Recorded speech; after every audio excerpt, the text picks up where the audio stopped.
जी, इस वक्त मैं वादी इश्कोमन के इलाके बिरगल में मौजूद हूँ। चीफ़ कोर्ट गिलगित बल्तिस्तान के हाल ही में मुकर्रर होने वाले जज जस्टिस राजः शकील अहमद आज गिलगित से अपने आबाई गांव की तरफ जब रवाना हुए तो सफ़र के दौरान गांव बस्ती बस्ती लोगों ने उनका शानदार इस्तकबाल किया। सड़कों पर निकल कर उनका इंतज़ार कर रहे थे और उनका काफ़िला जैसे ही पहुंचता उन्हें फूलों के हार पहनाए गए, फूलों की पत्तियां निछावर की गई और उनसे मोहब्बतों का इजहार किया गया।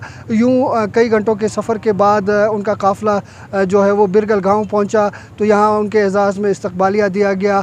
और इसके अलावा वादी इश्कोमन और ज़िला भर से, ज़िला ग़िज़र के मुख्तलिफ़ इलाक़ों से बड़ी तादाद में लोग यहाँ आए हैं। नौजवान, अमायदीन, बुज़ुर्ग जो हैं वो बड़ी तादाद में आए हैं और राजा शकील अहमद को मुबारकबाद दे रहे हैं।